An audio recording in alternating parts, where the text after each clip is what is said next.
We actually kind of looked at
I'll order the July meeting of the Board of Directors for the Western Virginia Water Authority. Secretary, will you call it? Mr. Hancock, Yes.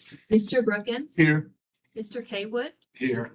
Mr. Hallowell, Mr. Loveman, Here. Mr. Robertson, Ms. Turner. Yes. Mr. Young. Here. We have a quorum. Are there any changes to the agenda? Mr. Chairman, I would like to add the proposed meeting pursuant to 2-2-3711-83 and 6. Discuss the acquisition of real property in the metropolitan Roanoke area for public service and the purpose of discussing the investment of public funds in the metro Roanoke area for bargaining is involved. Okay, I'll add that as item 13. Thank you, Mr. Chairman. Another thing, we'd like to thank Mr. Loveland for his excellent service as chairman last month, and thank staff for that. A full token of our appreciation. Thank you. Peek in there. Thank you. It's an honor. Thank you, Mike. Thank you. Thank you all. Next is the approval of minutes for the June 18th meeting of the board and the governance committee. On the same date. Motion to approve. Second. All in favor? Aye. Aye. All opposed? That passes. Who made the motion? Mr. Haywood. Richard, and second? Thank you. Next, we have citizens' comments.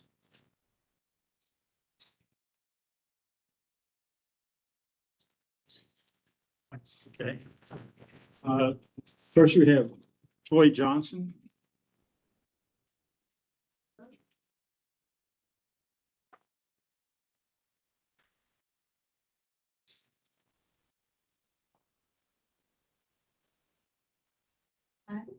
Thanks for having me. I'm a part of a citizens group that is getting back information from you guys, and that got back a pretty scary number on water usage for this region. So scary that it actually makes me emotional as someone from this area generationally. And I don't think it's funny. I've come here before and talked before and felt like I was smirked at, so getting back the 10 to 11 million gallon a day figure, I think Botetourt County and Roanoke Valley deserve to know the real numbers in writing and clearly. A Botetourt County citizen has heard that a property that they are not using may be up for the WVWA to go through. They have not heard a reason. That was just from a friend that works with in human services within the county that heard that from someone that they serve. It's not fun to have to hear these sort of things from your community or have to pay astronomical amounts of money to see public records. And I think that we deserve more. We deserve clear answers. I was in Botetourt County, now I'm in Roanoke City, so now I'm a customer. If that has any weight, I know that's been a question before. The water is very scary. We're in a very severe drought. The valley was just entered into a severe drought. And it's not just the center that we are up against climate-wise. Seriously. And we could speak on other localities, but you guys just service a certain region and I want to respect that. I do appreciate that we're getting back that public record information. We got 1/4 of it in and we got another 1/4 of it in this morning. So, but it's not fun to hear information that way. And it's not fun to do free labor to go through those records. And yeah, we deserve clear answers. I'm not claiming to know them. And I'm not claiming to say that any of this is fact, but I think it's up to you guys to clear it up. Thank you. Thank you, Ms. Johnson. Next is Misty Vickers.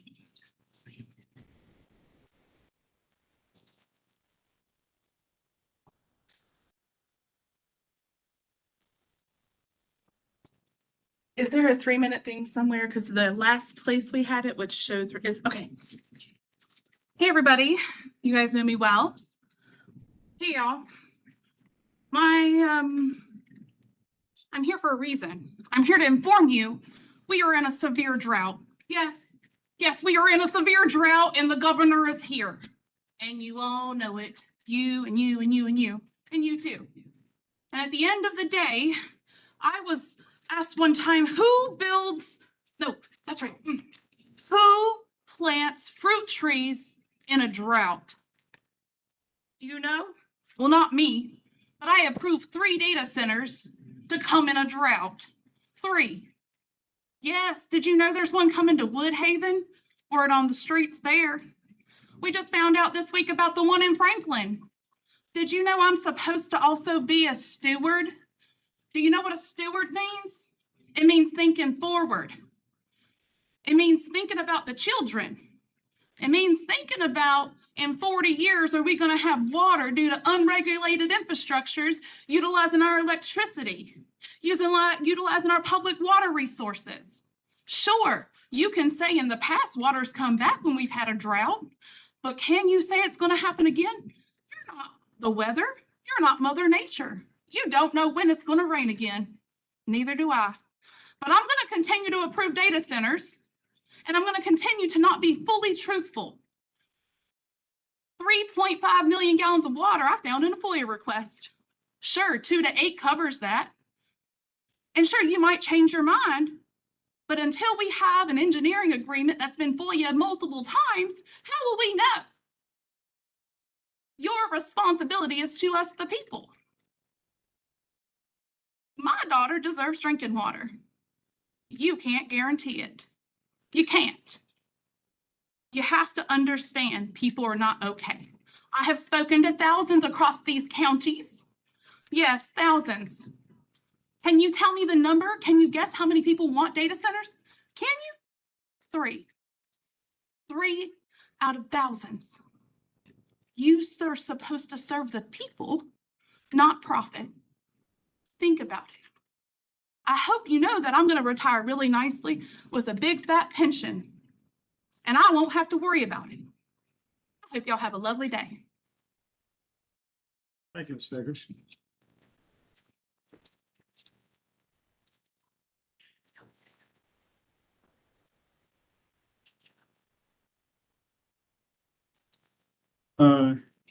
Kathy Benfield.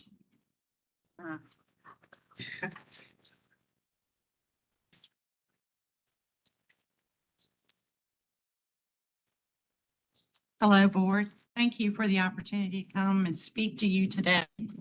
My name is Kathy Benefield, and I have been a citizen of Roanoke City, Roanoke County for over 40 years, and Botetourt now for 20-some years, so I'm dating myself. Recently, I read that we had plentiful water. Today, I read that we're in emergency drought. Something that was posted recently that caused me to take pause was the age of Carbons Cove. And I know there have been years in the past where the cove has been down lower than it currently is today. But we weren't facing the type of industry that wants to come into Botetourt County. And I'm standing here before you today because I don't ever want to take for granted the ability to turn on my faucet and have clean drinking water. And when I think about the data centers that have been built in the state of Virginia and the other states, we have an opportunity now to take pause and to really consider the amount of water that this industry that wants to come into Botetourt will demand of us. And if we have the capacity to provide that water safely, not only to Botetourt, but then to also keep the commitments that we have made to other businesses, and more importantly, to the citizens that live in the valley to provide them with clean drinking water. And so I would ask that you go back and look at the agreement that's between the Western Virginia Water Authority and also with Google and really see if they were truthful. Unfortunately for us that live in Botetourt, the deal was made with under the table without an expert coming in and reviewing what they were agreeing to. And so we're kind of flying blind right now. And also the recent comments that were made by the Roanoke City officials, which they said they wish that they had not shown support of Project Raspberry. So I'm standing here today asking you to reconsider and to go back and really examine and see if we have the infrastructure to provide the amount of water that the hyperscale data centers are going to require.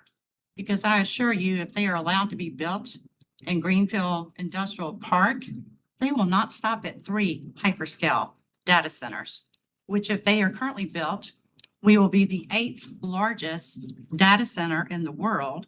And if they are allowed to expand on the land that they purchase in that area, we will be the #1 largest data scale facility in the world. And I don't think that's what this community and what Botetourt stands for. Thank you. Thank you, Ms. Benefield.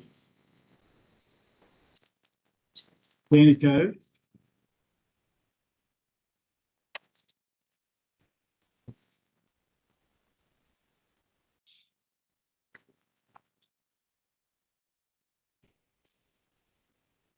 Good afternoon.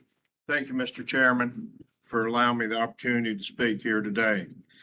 My name's Danny Goad. I live in Botetourt County, and I'm a customer of the Western Virginia Water Authority. I have several questions for you today. 1, what is the annual and 5-year maximum water usage supplied by the authority per day? What is the annual and 5-year maximum water usage supplied by the authority per hour? What is the design water demand for the Google data centers in Botetourt County per day? 4, what is the maximum water demand for the Google data centers in Botetourt County, adjusted for weather?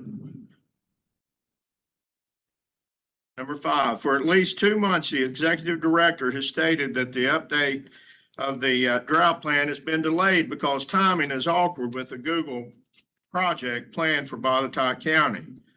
Why is this an awkward time to update the drought plan? 6, regarding the drought plan, what concerns do you have about the negative publicity of undertaking the effort now? A few comments about public trust. I've attended 2 Botetourt County meetings recently where an authority representative presented on a 12-inch pipeline being installed at the Dalnita Hills subdivision. During both of those meetings, when questioned as to whether this piping had anything to do with the Google project, he repeatedly said it is not within the scope of the project. He commented further that the purpose of the line was to improve pressure in Dalnita Hills subdivision. But let me say, just like the 16-inch pipe being installed from Carvin's Cove to the Daleville pumping station near Raider Funeral Home is not being installed to improve the pressure at Highland Manor, a new 12-inch pipe is not being installed to help the pressure in one subdivision. Be honest with the people. Why are you so afraid of the truth? If you want to restore the confidence of the people, tell them you have in effect lied to them. You have withheld information from them, and going forward, provide all the information to them. Lastly, Mr. Bullis took over at the Planning Commission on Monday night for the other representative. He was very condescending in his approach. At one point, he shouted to a member of the public, "Are you a professional engineer?" This was totally uncalled for. First of all, many ninth graders are capable of calculating pipe flows. But secondly, and more importantly, It gave the appearance he had no respect for the person making the comment. I'm a professional engineer, but it's not something I lord over people. My father taught me to respect all, and I most certainly expect those employed by quasi-government organizations to respect the people. Thank you, Mr. Gary. Next, Ben Hershore, if I pronounced your name correctly.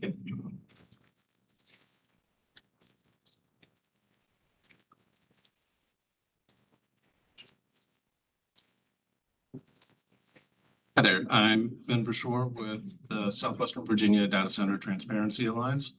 And just to make sure that we're all on the same page here, I just want to read out the documents that were unearthed by the Environmental Accountability and Strategy team that Chloe's part of. So the most germane one, this was a Friday, April 24th, 2026 email from Will Bullis, asking officials with Google regarding an upcoming planning session.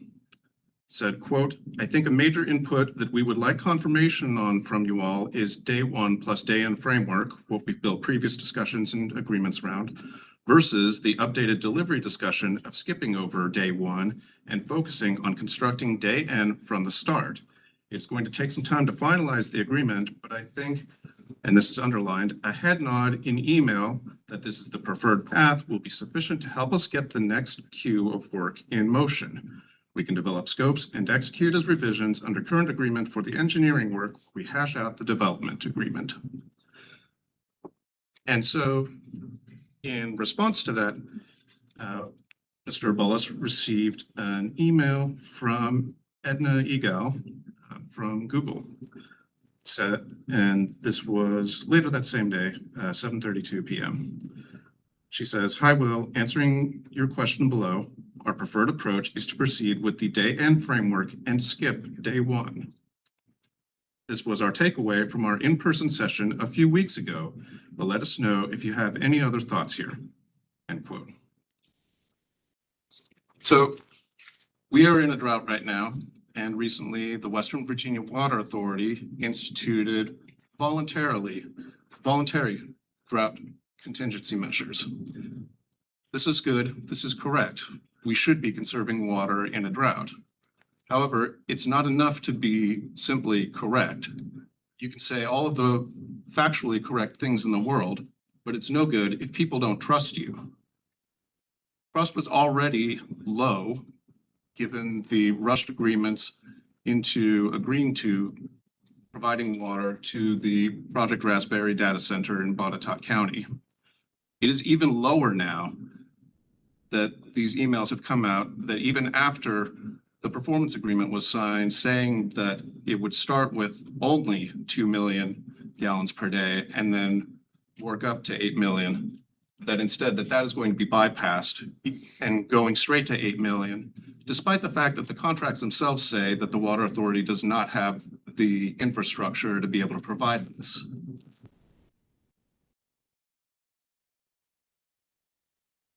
In conclusion, read the rule. Thank you, Mr. Hershore. That all? Yeah. Got everyone? Okay. So we'll need to move on to the communications from the executive director. Thank you, Mr. Chairman. So first, want to congratulate Sarah and her team. At your place is the annual water quality report. It's a pretty big. Take it home when you have a chance and take a look at it. They did a wonderful job with it again. Let's see, it was mentioned earlier that, we did go to voluntary water restrictions on July 9th. That was a little bit ahead of schedule based on our drought plan. But the timing on that was good. The governor is visiting, or was visiting, I guess today about 1:30 at Smith Mountain Lake to talk about drought issues. And we have been coordinating with a press release on that. I think went out yesterday. And I believe Sarah was down there as well. So she's making the rounds on these kind of things today. The reservoirs are looking great, 65% full at Carbons Cove. The rain we had slowed the rate of descent there. We've actually added 2 feet of water in the Spring Hollow Reservoir. We're at the 18 feet down or 77.8%. So doing what they're supposed to be doing. Both of those are more than 400 days of available capacity. So looking good there. With regard to the report on page 1, just want to point out that we had another stellar month in customer service. June, the answer rate was 98.5%, and we had 3 straight days, or 3 days. I shouldn't say straight days, but 3 days where we had 100% answer on all our calls. So with a response time of less than 31 seconds. So really good there. So let's see, on page 2, I just want to point out at the bottom there, Leon has provided some information with regard to the fact that the summertime is when people move in the Roanoke area. We have a lot of people moving, school gets over and they move from place to place. And so customer service spent a lot of their time dealing with new service request changes there. So you can see those numbers there. Let's see, on page 4 of your report, field operations has been undertaking a pretty large construction project for us. We discovered a sinkhole out near the intersection of Hollins and Plantation, near one of our 30-inch sewer mains, interceptor mains. And our staff have been replacing that. So you can kind of see the picture there of the new pipe installed. They've been doing most of that work themselves. It's been a good project. It's kind of one of those ones that why we're fortunate to have these guys and their talent, because it was kind of one that came up suddenly. It wasn't one that we wanted to try to contract out. So they went ahead and did that work. Still being finished up, but excellent job there. You can also see that we sponsored in June, on page 5, a trench safety event with the the Central and Southwest Virginia chapter of the National Utility Contractors Association. We hosted that there. You can see some pictures of employees that helped either participate or actually helped put on the event. Let's see, at page 6, just want to point out that the flow at the water pollution control plant, as you would expect in the drought, has been continuing to go down. Flow for June was 23.3 million gallons a day. That's actually one of the lowest ones since, how far did you go back, Scott? So in the history of the authority, it was 3rd lowest month, but then with that low month, it actually is our lowest annual flow experience at the wastewater plant since the creation of the authority. And going back into the city records, it actually probably goes back to the 1970s to see an annual average flow that low. Let's see, on page 8 of your report, want to report that we've had some progress with the Cottages Property Owners Association. This is when we were asking for an easement across their common area. We've had some good discussions. We got an email request for additional information late yesterday afternoon. So that's ongoing. So we're hopeful that we'll be able to get a voluntary easement there. They've actually asked us to look at a different alignment than what we were looking at.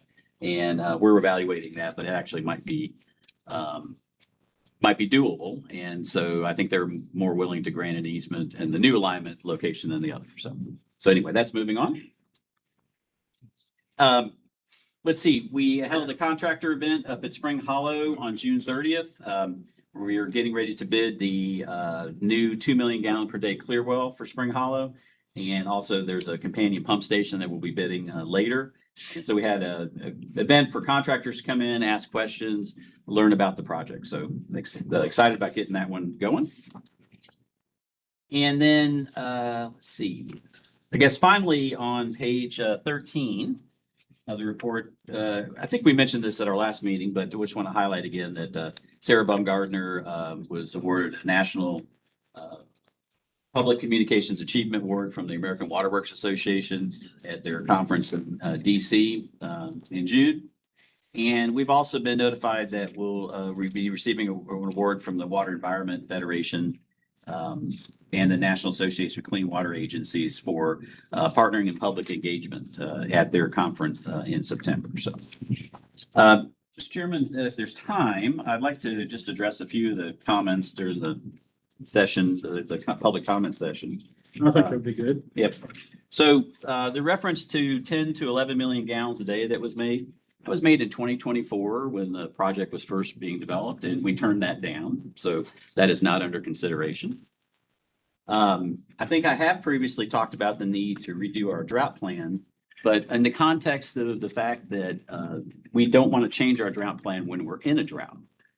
The Google project will not be operational for a minimum of 3 years. So we expect to be out of the drought in the next, 6 months or so. We have plenty of time to change our drought plan during that intervening time before they start.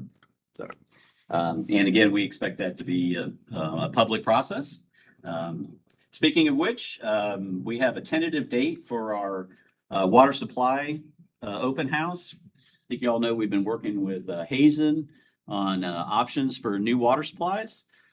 We try to push them to finish that up. They're saying they could have us something in August. And so we have August 25th in the evening at the Green Ridge Rec Center set aside for a public event there, kind of an open house. It is between our meetings here. We, obviously don't have an August meeting just by tradition. So we will get you some information if you'd like to attend that meeting, but it'll be our first chance to unveil the work that they've been doing. So excited about that. And with that, Mr. Chairman. Any questions from? Yeah, Mr. Chairman, I have a question, I guess on page 6, and this kind of relates to some of the things I saw in the media today. So the route maps that I saw published in the paper and the one being circulated by the state is different than the U.S. Drought Monitor map. It is. Do you know why and what's the difference? Yeah, so the DEQ is tasked with drought monitoring activities, and they have their own map, and they divide the Commonwealth up into regions. So most of our service area is in the Roanoke Basin region. Botetourt's actually in the James, so there's a little bit of an overlap there. And they rate those regions by 4 criteria. It's surface water, and they have some measurements that they look at surface water. So what are the streams flowing, creeks flowing, things like that. Groundwater, they have monitoring wells throughout the state, and they measure the levels in those. And so when those are dropping, they, obviously take a look at that and have historical data sets to compare that against. Let's see, reservoir capacity. And so look at the large reservoirs across the Commonwealth. In our region, the 2 reservoirs they monitor are Smith Mountain Lake and Carr Reservoir. So Spring Hollow and Carbons Cove are actually not part of their metrics for our region. And precipitation being the, so they look and participate in rainfall in the various regions they divided the state up. And all those metrics go into a rating system. It's a 4x4 matrix. And then they have multiple layers in their drought response from a watch to a warning. What the governor was announcing with her press release yesterday and at today's press conference was the Roanoke area is moving to the emergency status. And there's different things that the state agencies do then to respond to that level in their drought plan. But that's kind of why it's different. They actually break the state up. They look at different metrics. The drought monitor that the University of Nebraska puts out is primarily looking at soil moisture, rainfall, and some stream flow, some data. So they just do it differently.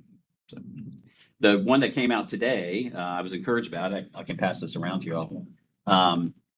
Actually showed a bit of a reduction in drought areas in the state due to the rainfall we've had recently. But what I was really excited about, and this is kind of what we've been seeing consistently from the National Weather Service, is they do a 3-month projection. And that was released on July 16th today. And it goes through October 31st. And for the first time in a while, they've changed Virginia from drought persists to drought remains but improves. So I think we're starting to see again the trend in the right direction. But Yeah, that's kind of why I asked that question, because it seems like the 2 things are moving in opposite directions, which make a whole lot of sense sometimes looking at that. So with regard to the governor's statements today, we're taking a look at that. Again, they're encouraging localities to promote water conservation, activities like that. It is not as far as we can tell so far, a legal declaration of an emergency, which is in the governor's powers to do. But it appears to be more of an awareness type activity. And then one last comment I'll make, it's kind of related to this, but I'm seeing this with I guess the water planning studies as well, that the code of Virginia seems to be centered around local governments doing all this in their own right, but the actual environment seems to be moving the other direction in the state with more regional water systems and water authority. And that could be a legislative thing we may want to look at at the upcoming General Assembly or future General Assembly sessions, because you would think that the encouragement would be to try to do things on a regional basis for a whole host of reasons. But it does put local governments in a bad position when you're being managed by the state as if you still self-perform everything from a regulatory perspective with various requirements related to water, when essentially you outsource that to a regional entity. And again, there's a disconnect there with how that's done. So I think it's, in a sense, it's almost like we're looking at the state as if it's more rural than it actually is. I know, the Richmond area's got a fairly interconnected water system as well. I'm sure Northern Virginia does, although I'm not familiar with it.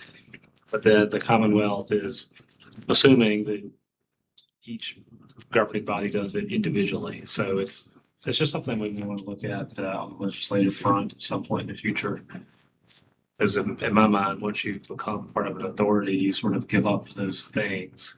And my strong preference would be, since the authority is a subdivision of the Commonwealth, to my understanding, why doesn't the Commonwealth manage its subdivisions that does water with respect to water instead of the local governing bodies who kind of got out of that business? So I think the same can be said on the, because one of the requirements for local governments is you have to estimate agricultural needs.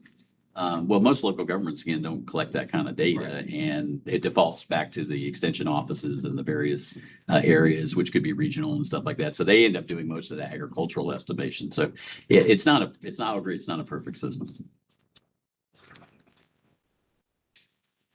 Any other questions for Mr. McElroy?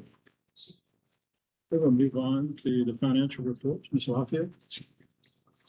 Mr. Chairman, I have financials for the month of June. These financials are unaudited.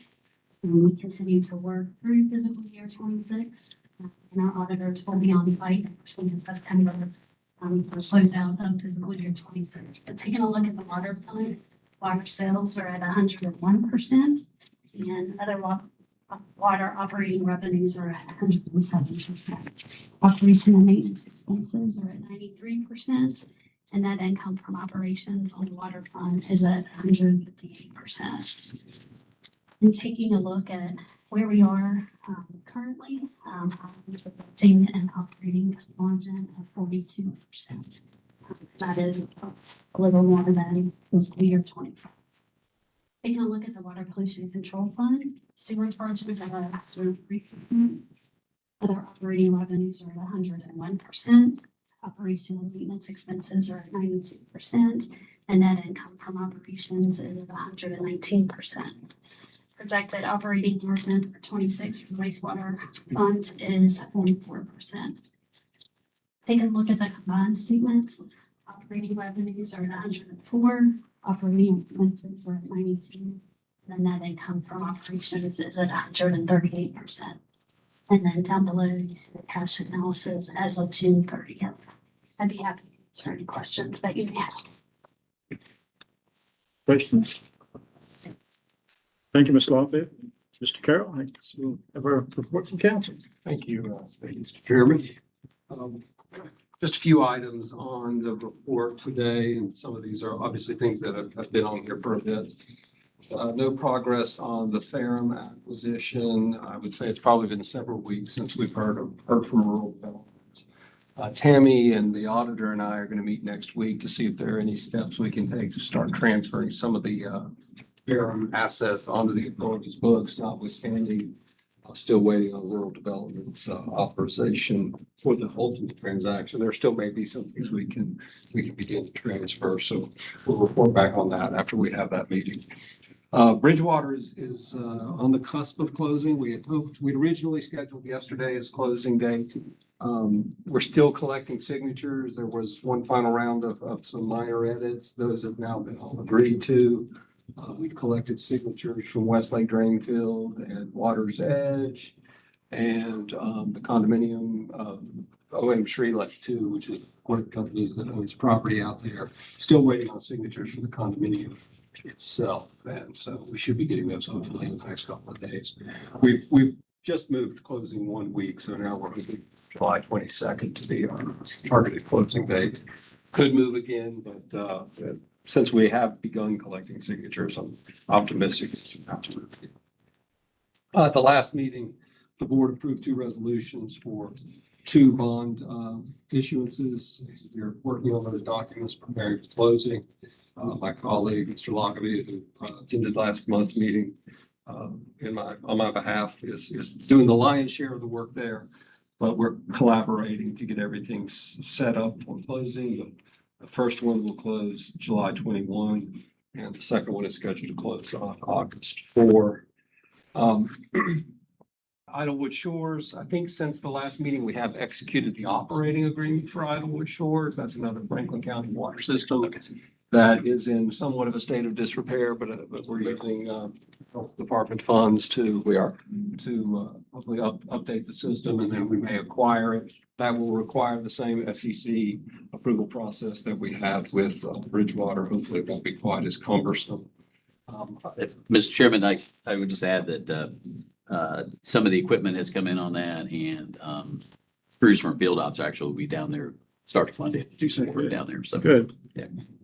Once I got back from vacation, Mr. McAvoy and I started working together on the potential eminent domain for the cottages, but hopefully, given the progress Mike indicated today, that won't be necessary. But we'll be ready to go forward with that if we need to ultimately. And then, as always, handling some ad hoc issues as they come up from staff. Happy to answer any questions anyone may have on any of those items or other items. Thank you, Mr. Carroll. Report from committee chairs. Yes, Mr. Chairman, the IDEA team met, I think it was last week or the week before, I can't remember. But we talked about the IDEA team partnering with the Human Resource Department to make the employee appreciation luncheon a little bit more interactive, a little bit more fun. Eliminate the receiving line that everybody received, because people don't necessarily like that. But just make it a little bit more, employee driven and make it a little bit more lively and fun. But it will remain at the Bergman Center because they have the parking to accommodate us. Then we also discussed undertaking a project of, from an employee standpoint, the core values of the organization and whether, our core values are still reflective today as they were when they were first written. So those are some of the things that the IDEA team is working on. Thank you. As far as the governance committee, you found at your seats the assignments for the board members for the fiscal year 2027. On to item 8, update of general business rules and regulations. So, Mr. Chairman, periodically, well, I should say our customer service operations are governed by a set of documents, our general business rules and regulations, and periodically we update those to reflect current practice. And I believe Trent Cox is going to present that for us today. Mr. Trent. All right, so we wanted to highlight 5 different items here that I guess I would consider noteworthy changes. Where y'all stand, so. We have a spot for you. Just gonna briefly kind of highlight the big points here. Okay. So, in your board packet, of course, you'll see the document, but a lot of these are just editorial, changes. But some of the big items here, we'll hit the first one.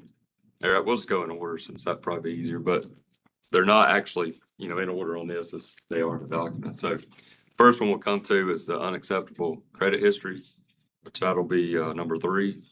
We just wanted to clarify what defines that.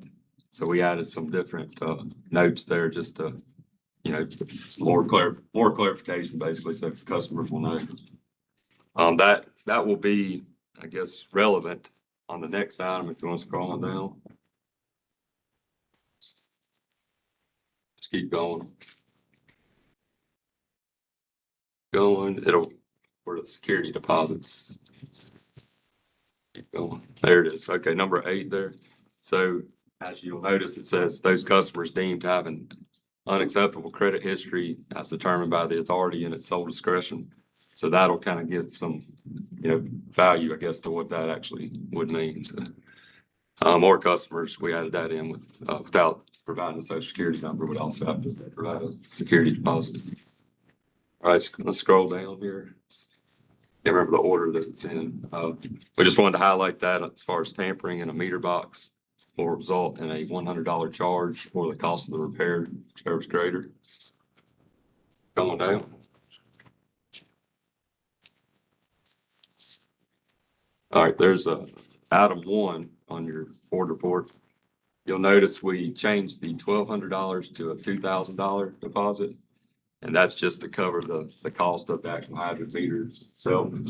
That's inflation's increased, we've seen an increase in that. So also clarified the applicable monthly billed base rate down below middle of the page there where it says equivalent to a 6-inch meter.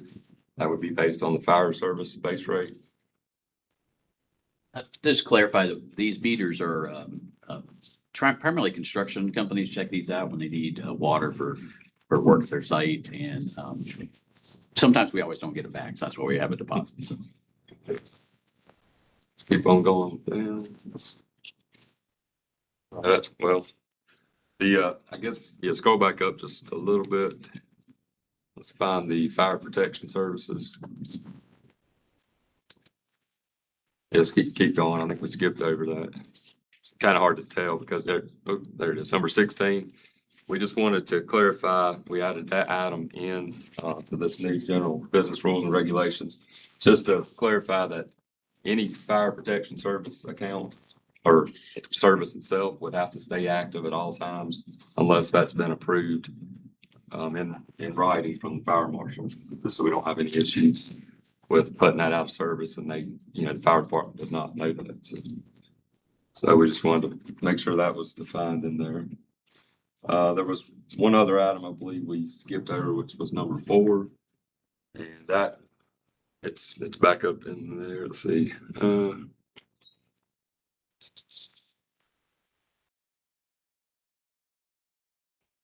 Is it down? Yeah, down. Okay. Page 10.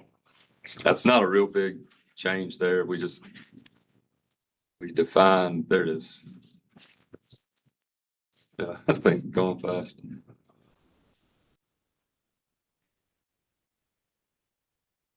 Number 10, you said, Leon? No, page 10. Oh, page 10. Right there, right there. Yep, up a little bit. There it is. Okay, so customers with the grandfathered commercial sewer deduct meters, it just spells out exactly what they need to do. They need to report their monthly meter reading within 3 days of our water meter reading. And that way we can accurately deduct that as far as giving them the sewer deduct credits.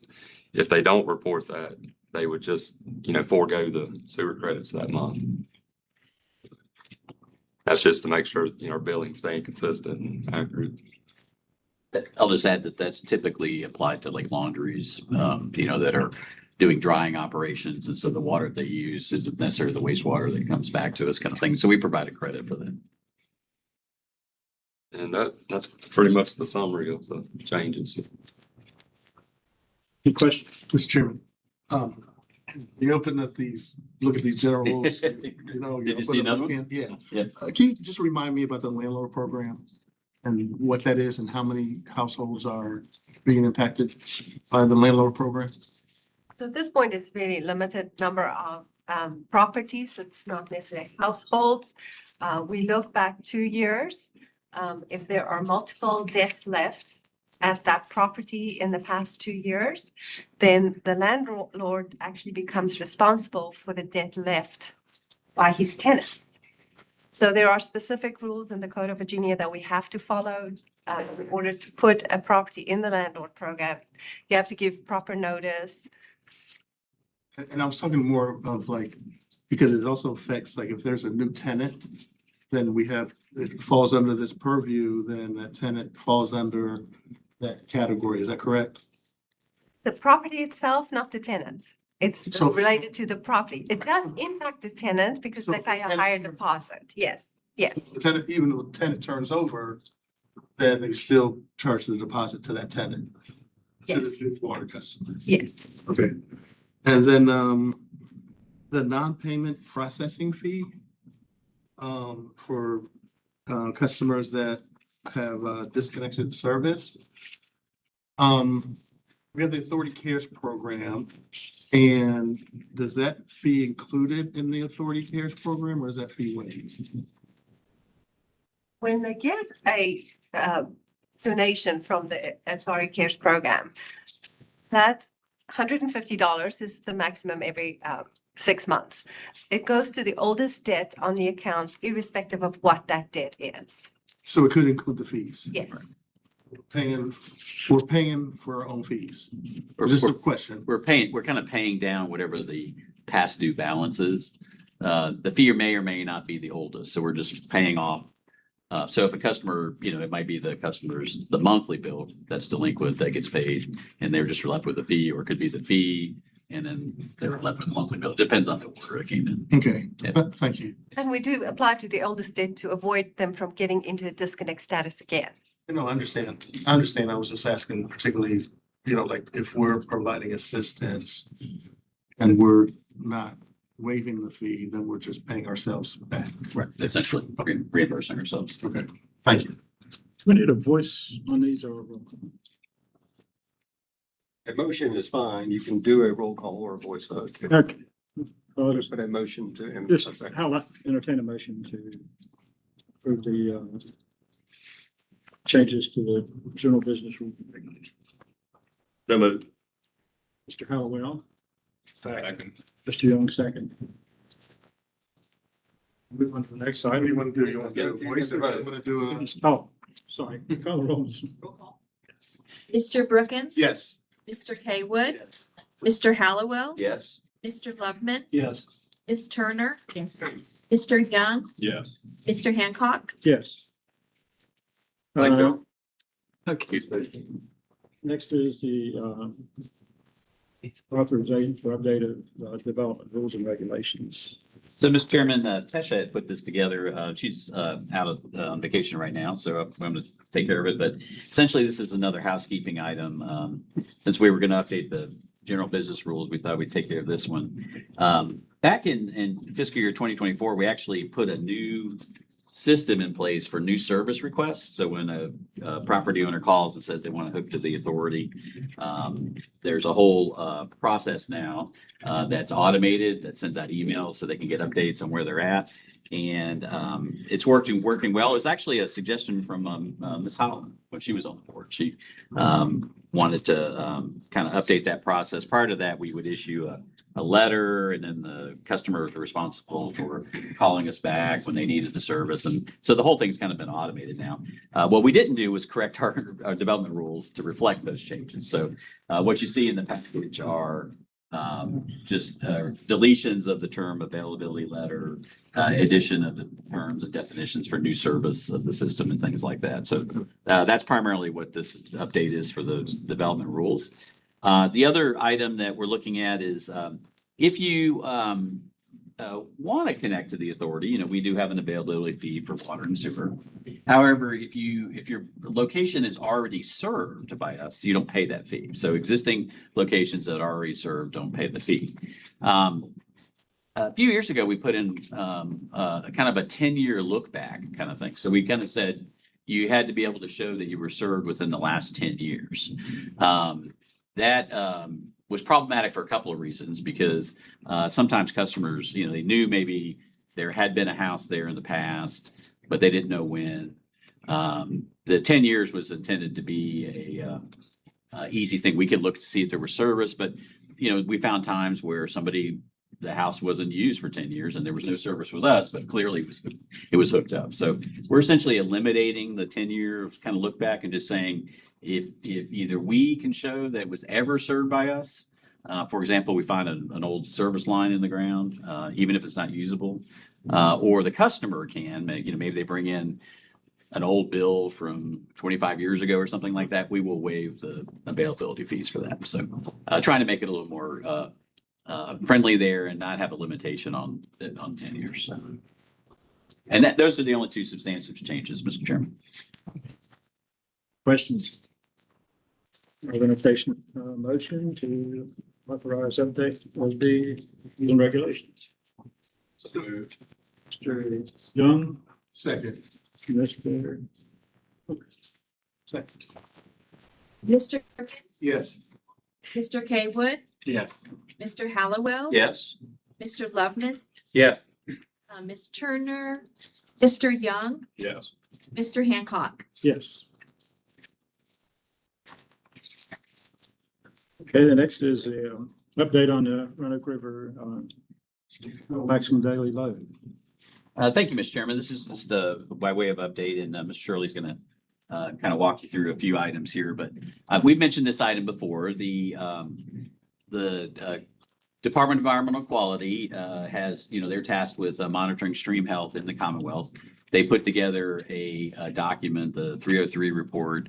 They're required to do that, report that to EPA every 2 years. And that report documents streams in the Commonwealth that are not making what they call attainability standards. And that might be for aquatic life standards or recreation, things like that. So the Roanoke River has been listed for a long time, primarily for impairment of benthic organisms, which are essentially the little animals and critters that live in the sediments of the Roanoke River. There's been TMDLs developed for pretty much from Salem all the way down through the confluence with the Roanoke River with Tinker Creek. And sediment is the primary cause of the impairment there for benthic. There's also a TMDL for bacteria and PCBs. The local governments are primarily required to try to implement control measures for that. It's associated with primarily stormwater runoff. And I'll say that the local governments have done a good job. There's been a marked improvement in the health of the Roanoke River for reductions of sedimentation. So construction activities monitored by the local governments, they've really done a good job of improving that. From the confluence of Tinker Creek down to really where you would say is the start of Smith Mountain Lake, it's a little nebulous. That section also has a benthic impairment, but has not been addressed in the past. And in addition, portions of Tinker Creek in the city of Roanoke and Roanoke County, and also Wolf Creek, which is primarily in Roanoke County, are being studied as well. So this issue has been going on for a couple of years now. DEQ approached us about a monitoring program. We agreed to that, and at some point we kind of diverged because we were getting we had a different opinion of what might be causing this impairment downstream of Tinker Creek than the state does. And so we've had some recent activity. There's a technical advisory group that is stakeholders and then various experts that DEQ has convened to study this issue. They also have a college professor that's been hired to do some analytical work. We're continuing to do some work and submitting that to DEQ, and DEQ is also doing some more sampling out there. I think this has been going on for about 6 years now. It seems like during COVID is when they started this effort, and they've had starts and stops and have had to kind of rethink things. And so I'll stop rambling. There's a nice chart on here that tells you kind of the sample locations, and there's been a few recent developments that we just want to make you aware of, and I'll turn those over to Scott. Yeah, thank you, Mike. Mr. Chairman, members of the board, Mike's given a really good summary of the activities to date. We have had Biological Monitoring Inc., who has particular expertise in in-stream work, completing studies on behalf of the authority. We have had them go through the process where they're fully qualified with the state, so all their data is acceptable. Brown and Caldwell has particular expertise. We have a modeler who is actually involved in the Chesapeake Bay modeling and nutrient program. So we brought in what we think are some of the top experts in the Commonwealth to work with us on this. So as Mike pointed out, these are the stations that are involved in the study. One of the major developments in the last meeting is to complete a TMDL study, you have to have a reference site. And the reference site is preferably a site that has similar conditions, but exhibits appropriate benthic counts. And so that early on in this study, that had been established. At the last meeting, DEQ informed us that that site is now failing the benthic and is going to be listed as having an impairment. So that's in the upper reaches in Salem. So now the state is proposing to move the reference site even further upstream. And it is, I think, what, like 22 miles above the wastewater plant. So it really begins to be a question and somewhat problematic on this move that you're moving the reference site so far away that there is no real urban influence anymore on that section of the stream. That site's going to have less data. And because of that, the state is proposing to extend the period of study for a little more than a year. And so we have worked with our consultants to revise our study plans. The state is doing some unusual things in this TMDL. One of the things, they've engaged a university and they're looking at diatoms. Diatoms are not normally a stream study element. It's somewhat unproven in our opinion, in our experts' opinions. And so the state is going to extend their study period and we're extending ours. I will share that on our data that our consultants have generated in the next TAG meeting coming up in August, we will be doing a presentation to DEQ to summarize our findings to date.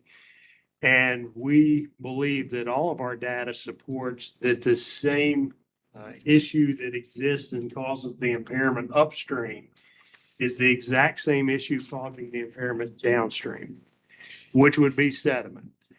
We have shared with DEQ reports because we're doing extensive in-stream work. We have seen evidence of substantial sediment issues that seem to be potentially seasonal in nature. We're uncertain where that source is, but we've reported that to DEQ for additional investigation. Unfortunately, while all this is going on, we had a couple extraneous, what we thought were extraneous. The state had commissioned a study at Smith Mountain Lake. And so the Smith Mountain Lake study was to look at harmful algal blooms. And if you recall a couple of years ago when that occurred at the lake, that actually occurred on the Blackwater River side of Smith Mountain Lake. And so it was pretty conclusive that was from nutrient issues on the Blackwater River. The state has a TMDL over there. What surprised Mike and I as we read through the study is the study actually had a section that called out. It was just recently released. It was completed by Virginia Tech's Water Research Center. And so in that section, it called out the Roanoke Regional Wastewater Plant and used language that said of most interest to this study, which was really inappropriate for the level of data available in that report to in any way connect us or say we're of most interest in this particular issue, particularly when the report references and understands that the issues are more Blackwater related than Roanoke River. And so Mike and I coordinated together. We have issued a letter asking the Virginia Tech Research Center to consider our input and gave them some commentary. We think that they failed to look at the pump back system in the lake. A number of factors, the temperature increases in the lake are likely influenced by the pump back. So we've given comment on that study. I would also say In this period, the state has published the next 303 report that Mike referenced. We have offered comments to the state on the draft, making many of the points that we've made earlier in this study. We think the Niagara Dam is more influential to this problem than is being recognized. The problem in a TMDL process is the state will say, we can't consider the presence of a dam in the TMDL.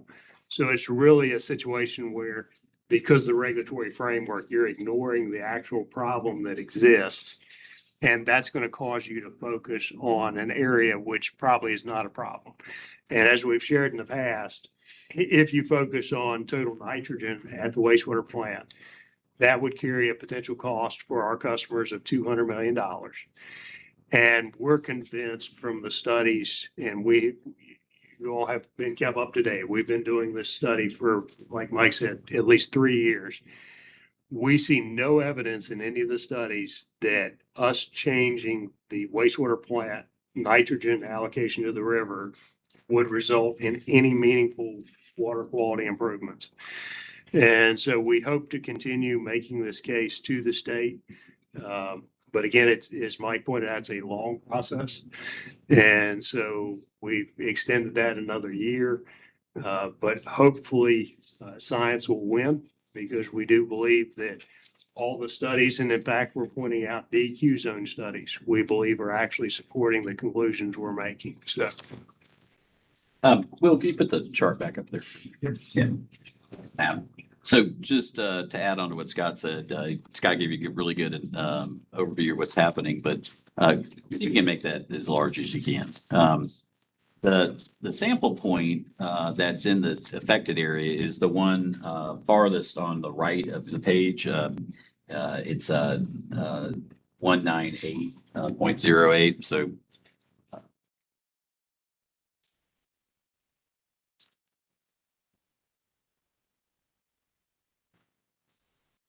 kind of lost our color. Yeah. Well, anyway, let me just use this one real quick. So the area that's affected, that's being studied, is the one here. The wastewater plant is upstream of the confluence where Tinker Creek comes in here. The first reference site that Scott mentioned was the one immediately upstream of the wastewater plant, which would have been this one. After a few sample events, DEQ said, well, we're not sure this is appropriate. So then they moved the sample point to here. And now, like Scott just said, now they're moving the sample point all the way over here, because they keep getting results that are exactly the same as the one down here that they're studying. And we kind of think that at some point they should just recognize that maybe nitrogen is not the problem here, and it's really sediment. So that's kind of where we're at with this study. And again, as Scott mentioned, it has huge cost impacts. If we have to upgrade the wastewater plant to remove more nitrogen than it currently does right now, it's a $200 million item for us. So. Plus operational costs. Plus the ongoing operational costs. That's the capital cost. Yeah. We one thing we have considered is we already remove phosphorus. We have one of the lowest phosphorus permits in the state. There is some indication from some of the modeling that our consultant Clifton Bell from Brown and Caldwell has done that it might actually, you might see some improvement in benthic impairment if we actually remove a little bit more phosphorus. So we've actually kind of suggested to DEQ, why don't we look at an alternative TMDL that has us essentially spend some more money on the operational side to remove more phosphorus and see if that improves. And they've kind of rejected that idea, which is kind of annoying. So, we're willing to try this and at our expense, and they are not willing to do that. So anyway, we're continuing on, but it's unfortunate that they have honed in on one particular issue and are unwilling to look at other alternatives. So. Yeah, I just make a comment. We need to, money invested in trying to find the right answer here is money well spent. Continuing on this, I think, is a good. Mr. Chairman, just a quick question. Sure. When you refer to DEQ, are these types of decisions to where to locate and make these changes, is that an individual that makes those decisions? Is there a committee? So is there, who is? So DEQ has a whole water quality division that's responsible for these kind of TMDL developments across the Commonwealth. Each local office, and in here that would be their office in Salem, is responsible for the ones in their region. So the state divided. Coming out of Salem. So this is coming out of the Salem office. And we have talked to the central office about our concerns about the length of this study. It seems to be inconclusive. We should be looking at other things. So far, they've said, well, we want to give the central or the local office folks an opportunity to work through this. So, kind of where we're at. Any other questions? Thank you, Mr. We'll go on to presentation on citizen. Yeah. Yeah, Mr. Chairman, Laura Sherman's going to come up and talk to you about this, but kind of excited. This is something we've wanted to do for a few years now, and I think we're finally to the point where we feel like we have the staffing and resources to do it. So Laura, I'll let you explain the idea. Thank you, Mr. Chairman, members of the board. My name is Laura Shermer. I'm the Public Relations Program Manager here at the Water Authority. And I'm excited to share about our Citizens Academy program. So we'll get our slides up. Okay.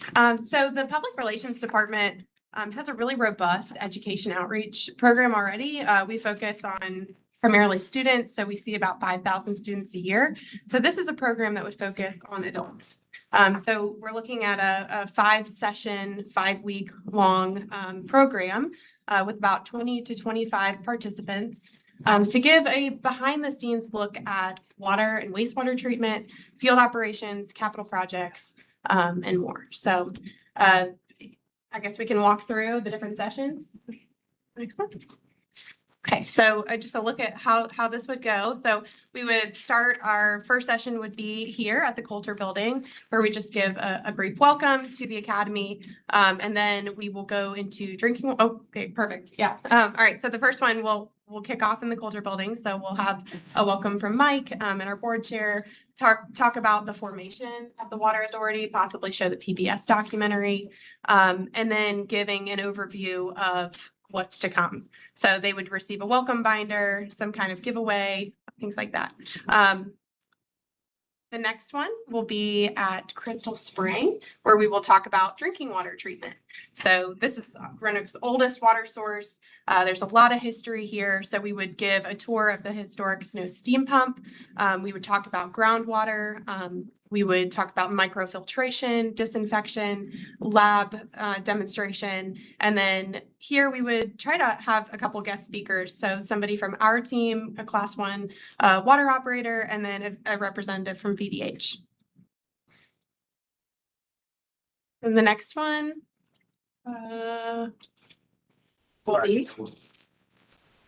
we will go to field ops. Okay.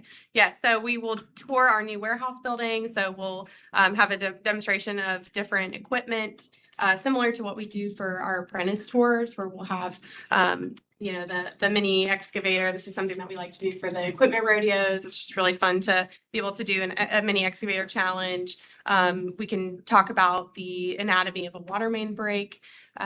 We can do some sort of hydrant flow test, something like that. So this is definitely the most humanizing session, where you can meet the people that are behind the service that we provide. Field ops is our largest division. These guys are working 24/7 to keep our service in service. So we definitely want to highlight them along the way. And then our fourth session will be after the flush. So all about wastewater treatment. So we'll go to the water pollution control plant. That tour is probably the longest tour that we have. It's about an hour and a half. So that will be the bulk of it. But our participants will get a look at liquids and solids treatment. We'll highlight the RNG project with Roanoke Gas. We'll talk about what not to flush, biosolids, and then take a look at the effluent and the overlook of the Roanoke River. So we would love to have some guest speakers at this one as well. So a wastewater operator and maybe somebody from DEQ to talk about the regulations of this. And yeah, so this one is definitely the most emotionally resonant. I think this is one of our favorite tours to give at the Water Authority, because it's just so impactful, the difference that we make and the amount of pollution that we remove every day from our wastewater. And then our final session and graduation celebration will be Carvin's Cove. So we'll take a tour of the water treatment facility, where we'll learn about conventional water treatment, tour the filter building and the pipe gallery. And then we'll go to the Carvin's Cove Dam. This is a really novel experience that not a lot of the public gets to see. So we'll talk about the history of the reservoir. We'll talk about dam safety and the inspections, and then also just getting to look at the view of the reservoir and talking about water supply and recreation.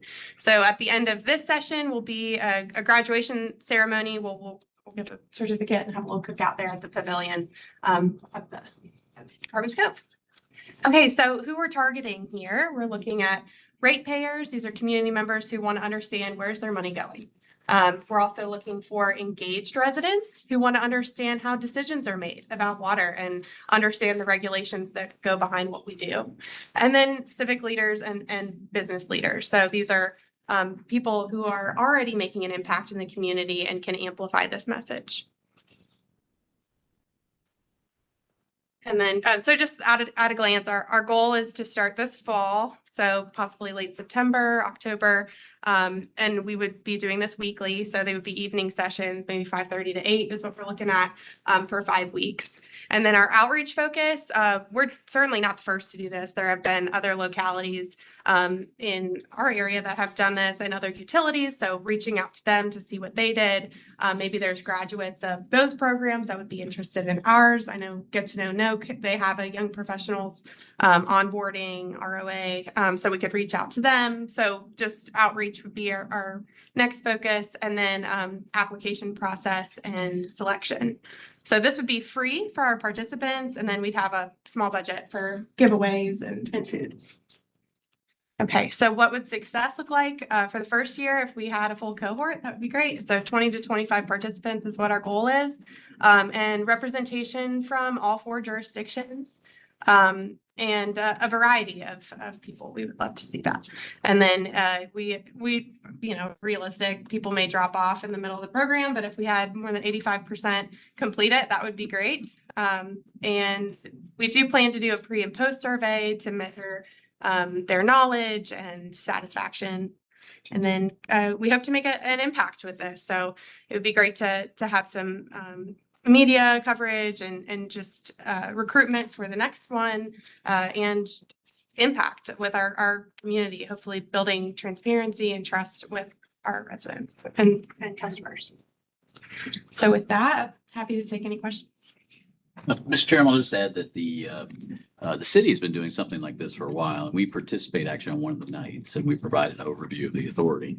And usually what happens is I or whoever does that, sometimes Sarah, we'll get lots of additional questions back from that. And we kind of feel like maybe there's an opportunity here to expand that kind of one night thing that we have done in conjunction with the city to, as Laura said, multiple weeks. Chairman, just a quick question. If I heard correctly, you're planning on at least initially doing this annually, once a year? Yes, yeah, we would start with once a year. Let's see how that goes. Would the applications be a first come, first serve? We haven't fully discussed that, but probably it would be just, I guess just to be able to collect information and. Once you fill it up, then you'd have a waiting list or something, I suppose, Exactly. if somebody drops Yeah, off. that would be great if we have a waiting list. What do you try to put it Good on? problem. Put it on the website, just ask for the chairmanship. You got kind of it's probably recruiting. Yeah, probably put on the website, and we would be giving presentations on this to civic leagues, and we have really good relationships with some of the teachers in the valley, and I think that would be a really good place to start too. Some of our science coordinators, connections that we already have to kind of give it a trial. So is it on a first come, first served basis, or? That's what we're thinking. Yeah. I think in order to get that mix that you were talking about, like if it's just one, jurisdiction or one group that's applying, then you say it's first come, first served, then you just have one jurisdiction, but your goal was to have all 4. Yeah. So you might want to think about before you say first come, first served. Geographic Geographic diversity Yeah. and different groups of, some from HOA, some from conservatory groups, just a variety of different teachers and some different blend of diversity of background and professions. That's great feedback. Thank you. Any other questions? Thank you, Laura. Thank you. Thank you for rolling this out, and hopefully we do have a waiting list. Yeah, really. One time. Yeah. Next up is the PFAS regulatory update. Mr. Chairman, Mr. Shirley's going to take you through a PowerPoint on this topic as well. But there's been multiple activities, both on the federal and state level, with regard to PFAS regulation in both drinking water and wastewater. So we want to just talk about that a little bit. I will say at the beginning that, we've done a lot of work at Spring Hollow from the Gen X event. The numbers down or below the health advisory issued by EPA a few years ago in the reservoir, and we're primarily non-detect coming out because of the GAC system. So that's a success story that we still get people asking us about how we did that. Ironically, the federal government is actually looking to modify the PFAS drinking water rule to drop some of the parameters that is currently regulated, including Gen X. So we're kind of scratching our heads on that one. They want to focus primarily on PFOA and PFOS. But You say drop, you mean eliminate. Reduce. Yeah, they want to. Right now, 6 compounds are being regulated. They want to drop 4 of those and just go to PFOA and PFOS, which the data shows nationally is the primary occurrence that you see. These are both legacy compounds that are widespread across the country. So they really want to focus on those 2. There are a couple lawsuits against that idea. There's also some lawsuits how those compounds, if those were to stay, how they were calculated. So there's a lot of legal action going on, appeals to the district, the DC District Court of Appeals on this whole rule that are still playing out. But generally, we're just proceeding along as the rule is written today. So let's see. Will we have a PowerPoint here? I think ready to go. Okay. So Scott. Sure, thanks, Mike. Mr. Chairman, members of the board, as Mike mentioned, there's been a lot of developments. This is really a rapidly evolving regulatory environment around PFAS. It's probably one of the faster responses we've seen across regulations. And so this year it's a little different because we've spoken to the board, like Mike said in the past, about Spring Hollow and the Safe Drinking Water Act. So there are some changes to the Safe Drinking Water Act. But then the Commonwealth elected in the last session to implement changes to biosol's land application requirements, as well as industrial pretreatment. So we want to give you an update because that's going to have some implications on our operations and our customers. Next slide. So on the Safe Drinking Water Act, Mike really covered this. The proposal now is to drop the hazard index, which would have included the HFPODA, the compound we had at Spring Hollow. As Mike said, we're really proud of that. We solved that as quickly as anybody in the country. We've shared in the past, I work with Greensboro pretty regularly.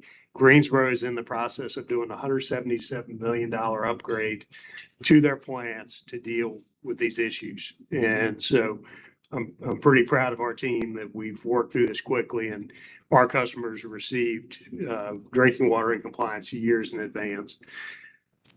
So even if it's dropped, I still feel we did the right thing. What is being proposed is they would leave the PFOA and PFOS, and that would still be at the 4 parts per trillion. So that would remain. They're proposing to extend our deadline to implement treatment from 2029 to 2031. And so again, that's not approved yet, but it would give a longer period of time. Next slide.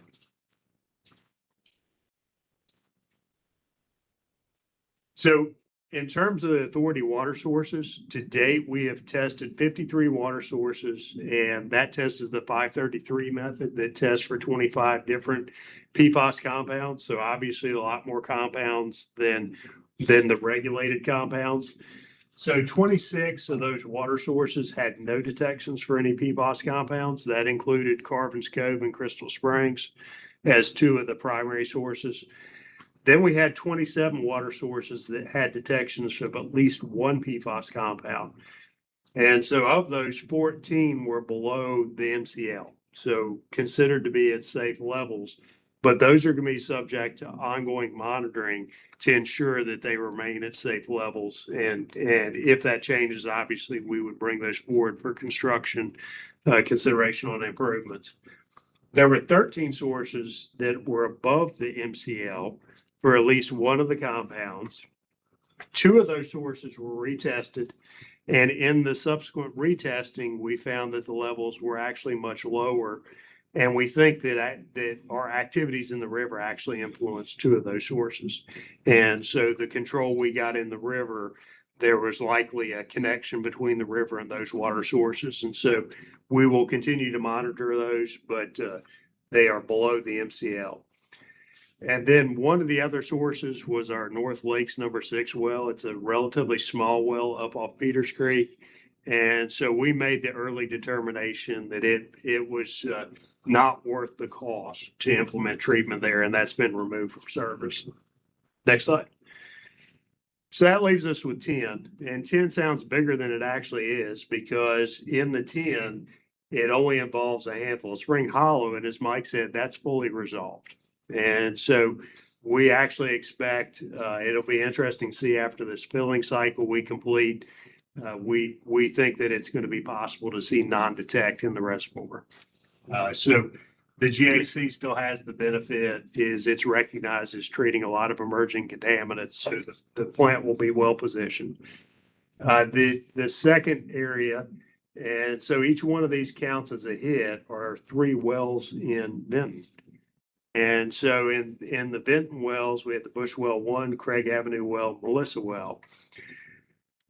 Then we had the Martin Creek water system that we updated the board on. And so 5 out of those wells, 5 out of 7 had detection for PFAS. And then our final system is the Dalnita Hills water system in Botetourt County. And so even though we say 10 sources, really it's only a handful of our systems, because you have multiple wells that tested positive in one system. Is the Delnita the one we would propose doing an extension for? It I think is. it may have been mentioned in the public. It is, yep. Okay. Yeah, and we'll talk about that. It was actually intended to help those customers address this issue and be a solution to this problem. Next slide. So at Spring Hollow, as we mentioned, we have instituted the improvements with the granule activated carbon. It's widely recognized as effective against all the current emerging contaminants that are being discussed.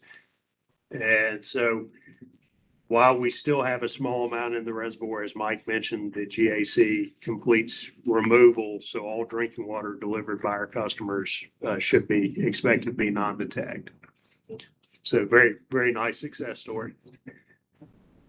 In Benton, we've shared updates in the monthly executive director report. So we're proceeding with a design. That design is being completed by Dewberry Engineers. And so we will be completing design for improvements to the Bush Well number 1 and Craig Avenue well. The Melissa well is a smaller well in the Benton system. It has been deemed to be not worth installing treatment. There's some site constraints, some other issues there. And so ultimately we will just remove the Melissa well from service, but we will have the design complete this year for adding either GAC or other similar removal to those well sources. And we anticipate the construction start date to be in July 2027. Next slide. Dalnita Hills, which Mr. Chairman, you flagged, is the best solution. It's within 3,000 linear feet of our existing distribution network in the Greenfields, which is really the water from Carvin's Cove.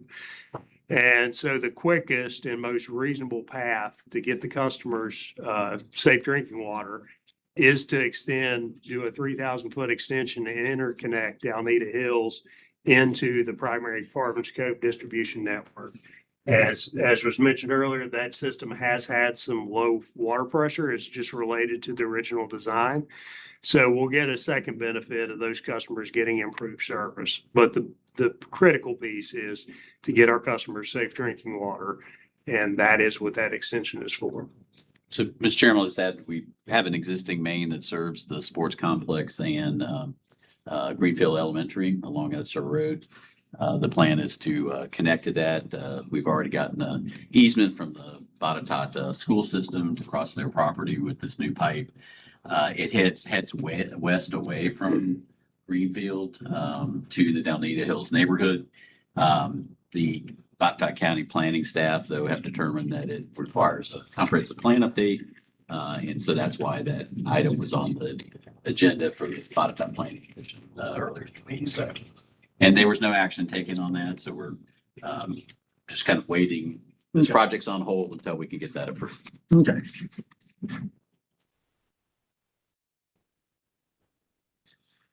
And the Martin Creek system, this is the system off of 221 at the base of Bend Mountain. We shared the update with the board when those results became available. 5 of the 7 wells tested positive. There was already a planned project to do an extension. So we had a phase 1 that was taking it out to Back Creek Elementary School. And then there was a phase 2 that would extend out and remove this system from wells and interconnect them to the main system. So based off the testing, that's about 6,500 linear feet of pipe to do phase 2. So based on this testing, there was work internally during our capital budget to accelerate the project and bring those projects forward more rapidly. So engineering is leading that design effort. And so it's expected to be able to be bid in fall of 2026. And so the construction is going to take a little bit longer on that phase. So our water quality team, being led by Michelle Carruthers, is actually working on a temporary treatment unit that could be deployed. We've shared with the board that we have changed the way the pumps operate. And so we're primarily operating the 2 wells that have non-detect for PFAS as the primary source of water, and then trying to sequence the other wells where they don't kick on so that we can use that right now to control and deliver a lower concentration water to the customer. But we hope we can achieve a 68-week turnaround time once we bid the treatment unit. That's what manufacturers are telling us is the current turnaround, and we hope to be able to do that in the next few months. So the other side of the house, we have spent a lot of time on Safe Drinking Water Act, but the 2 changes to the Commonwealth are beginning to impact the Clean Water Act. To date, EPA has not taken any activity on Clean Water Act on the wastewater side. They did just release in the last week a voluntary program for biosolids, but it's voluntary. And so there's no regulatory weight to what EPA's proposed. It's actually out for public comment, but the Commonwealth elected to pass 2 new requirements. One related to the biosolids land application program, then the second for industrial pretreatment. Next slide. So on the biosolids, beginning January 1st, 2027, any program, any wastewater plant that completes land application has to be subject to a 12-month rolling average on PFAS testing.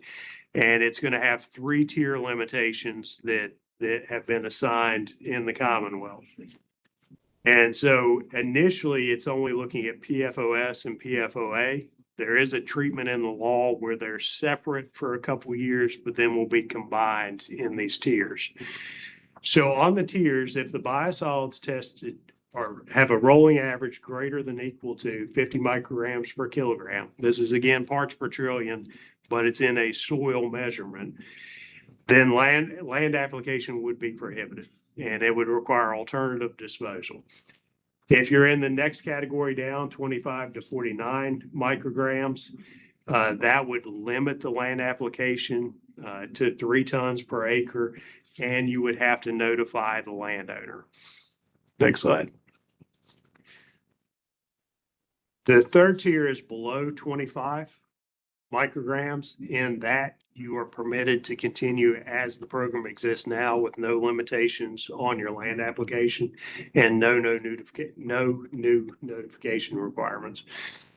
It does have a kick out that if you get a single high reading of 75 micrograms, then you have to immediately move into retesting. And if there's repeated exceedances, it can bring the program to a screeching halt if you would see that kind of testing. So in recognition of this, the authority began sampling early. We anticipated these regulations. And so to date, we've completed 5 total monthly samples for our biosolids. Our rolling average to date is 1.304 micrograms per kilogram for PFOA and 7.6 micrograms per kilogram for PFOS. And I would share the last 2 results have been non-detect. So we're trending. This is an evolving, Mike and I have talked about this a lot. Yeah. The reason this didn't come quicker is because they didn't even have the lab procedures ready.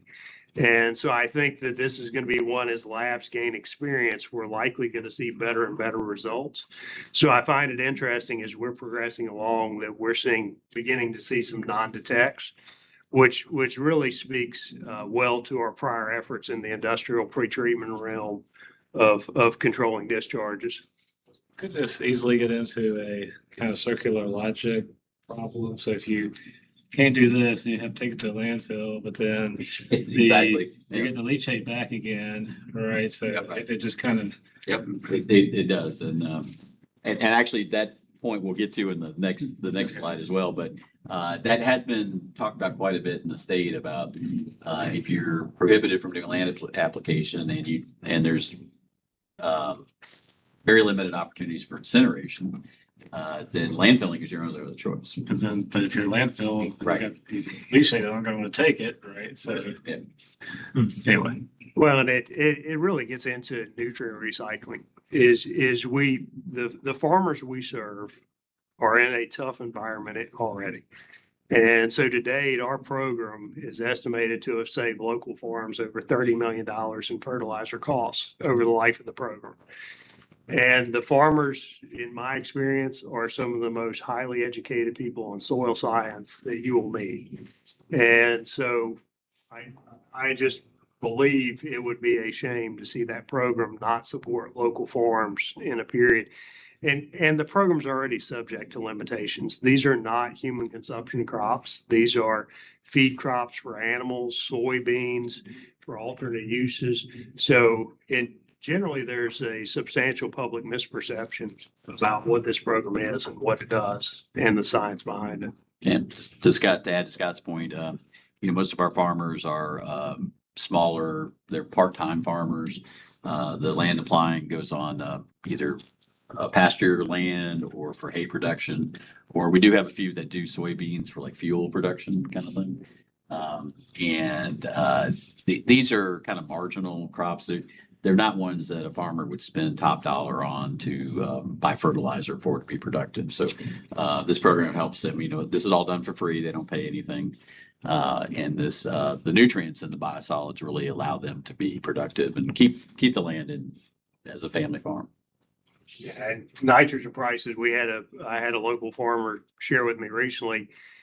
They have a 100-acre field, and so they spent $14,000 for nitrogen to fertilize that field on one pass.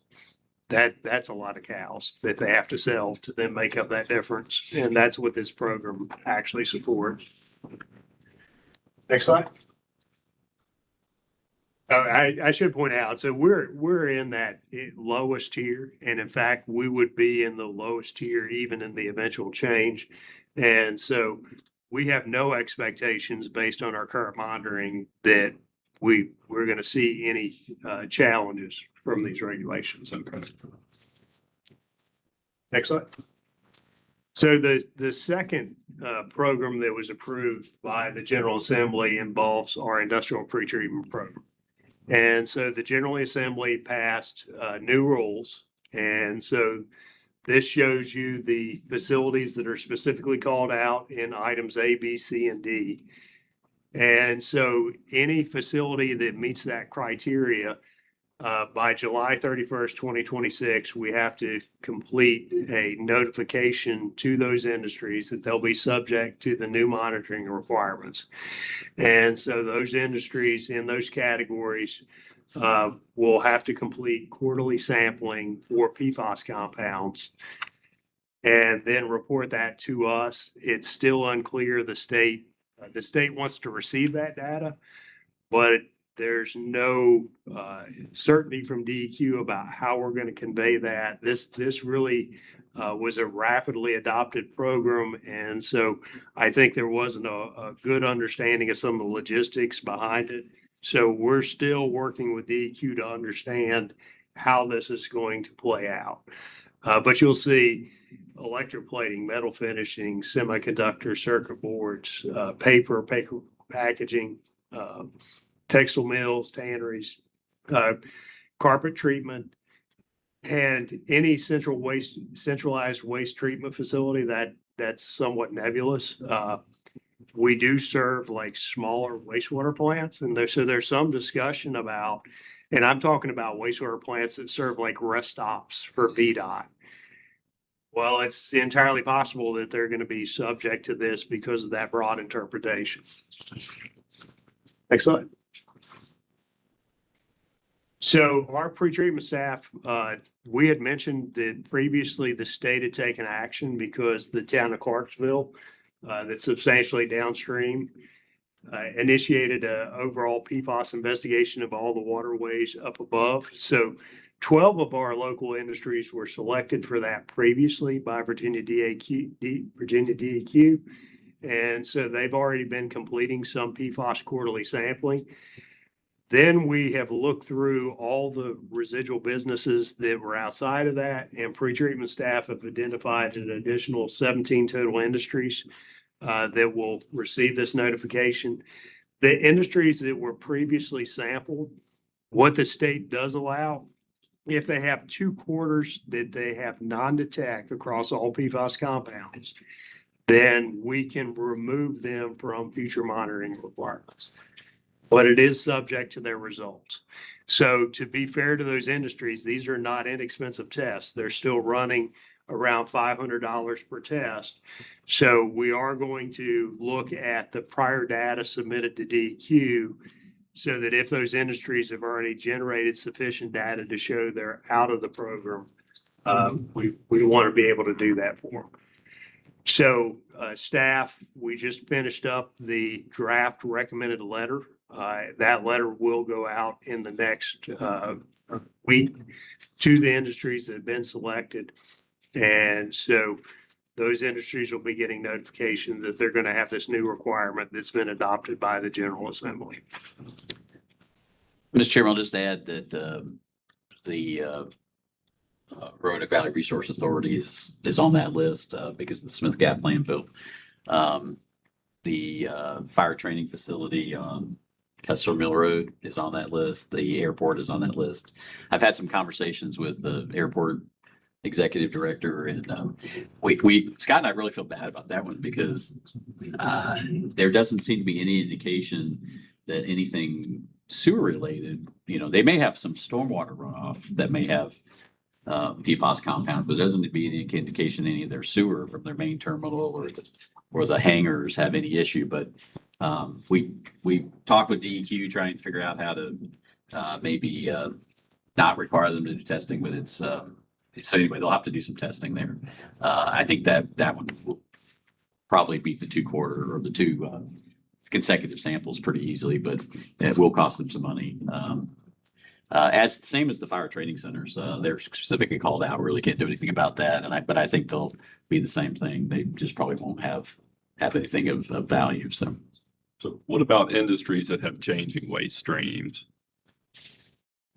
So it depends. It depends. So much of it is based on your SIC codes. Yeah. And so the states designated those. So it is going to put a burden because one of the questions is how we regularly complete on a 5-year cycle a survey of all the industries in the valley. just to try to ensure that we haven't missed anybody, because industries that we find have located here we didn't know about, they get a survey, we evaluate them for addition into the pretreatment program. And so it's going to be another question is what's the burden on localities to try to ascertain what kind of compounds they use? These are pretty prevalent out in the marketplace and different things. And so it's entirely possible that the state's list is going to evolve. And so there's a tremendous number of questions. Actually, one of the challenges we're going to have with the industries, there is not an answer from DEQ currently is what's the minimum detection level that's acceptable for the testing we're getting ready to require the industries. And so depending on which lab you talk to, they have different detection levels. So we're going to be notifying industries, but we don't yet have an answer from the state about what is the appropriate minimum detection level. So this is going to create some confusion. I think some feedback from the industries. The best we're going to do is try to coordinate, be good partners with them, and then direct them. DEQ has indicated we can direct questions to them. We are going to be handing out their phone number a lot, I think. In theory, if there's very little in the watershed, right, or coming through us, is that you're testing both the river and water we're making and then the water we're discharging. It's hard to imagine you're going to find a whole lot out in the environment, because if it was there, it's going to be in the watershed and making its way to the river just like it was originally, right? Right. So the odds are you're not going to find some big contributor because you'd already found it looking the other ways, right? Correct. We're hoping this is just a sampling exercise. It will be a little burdensome, but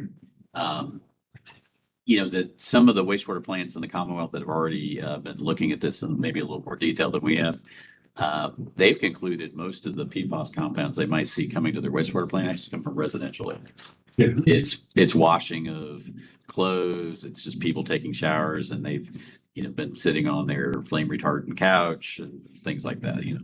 That's really where it mostly comes from, is residential. But we're gonna have to go through the exercise. But I agree with you. I think it's gonna be mostly. This is not like a clean slate test exercise, right? Because right, we've already seen the aggregate results, and again, that's not to say there's not somebody that's got a small amount of discharge that won't show up hot, but if it was big, you'd already seen it.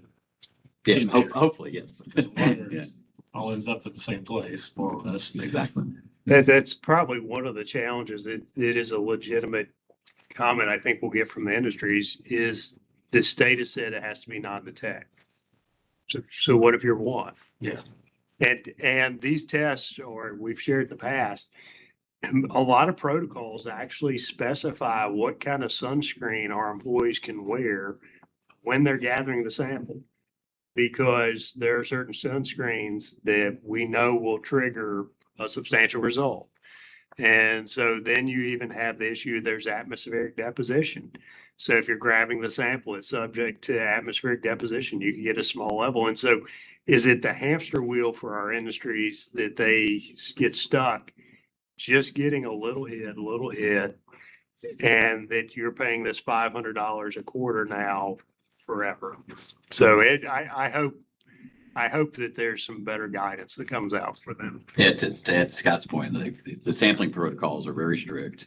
They recommend not wearing clothes that have been washed within the last 3 days. The sampler's not supposed to take a shower 24 hours in advance of taking the sample, because they might get cosmetics or personal care products that might influence the results. So it's very difficult to pull what we would really say is a clean sample. So I do think we'll probably get some places that just don't do a good job of sampling and then therefore get caught up in this regulatory scheme. As this thing continues to evolve, how do you plan to keep us up to date? 27 water sources and the 14 that are below the established levels. Does it make sense to maybe include a graph every month to if these are the 27 that were tested and this is where the. Right, we are. we can put some data in the monthly report. Yeah, Yeah, just okay. put some data there, just keep us abreast of how things are progressing. Okay. Any other discussion? Thank you, Scott. I might see Sarah's gotten back. Might impose on her to see what the governor's visit. Yeah, we had some discussion about drought issues earlier, Sarah, so maybe you could. Is there? The other end. Or you can sit down here. I want you to how the sound works. My first meeting. That's right.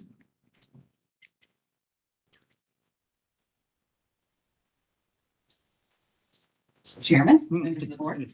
Yes, I attended the governor's conference that was held down at Smith Mountain Lake earlier today in the heat.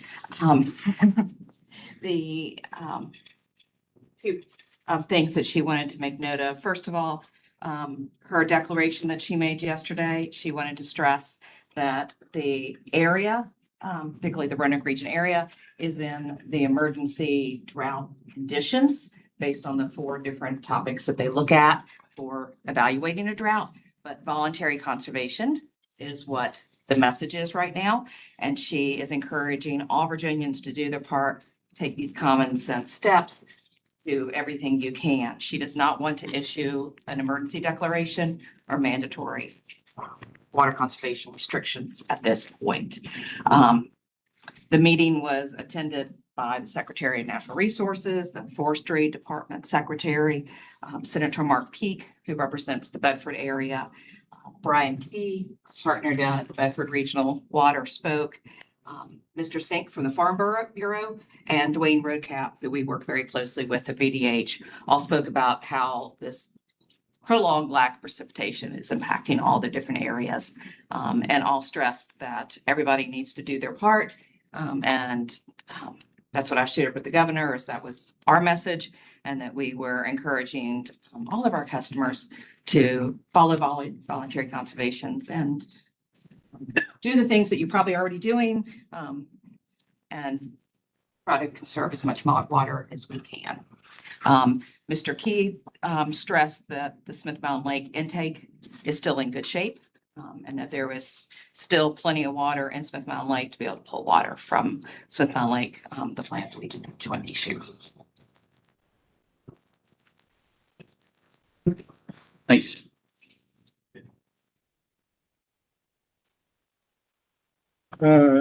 Next item is closed meeting. Yeah, Mr. Chairman, I move that the Board of West Virginia Water Authority convene and close meeting pursuant to Virginia Code 2.2-3711A3 for the purpose of discussing the acquisition of real property in the metropolitan Roanoke area for a public purpose, where discussions in an open meeting would adversely affect the authority's bargaining position, negotiating strategy, and pursuant to Virginia Code 2.2-3711A6 for the purpose of discussing the investment of public funds in the metropolitan Roanoke area where bargaining is involved and where it made public initially, the authority financial interest would be that's adversely affected. One second. Second. Yes.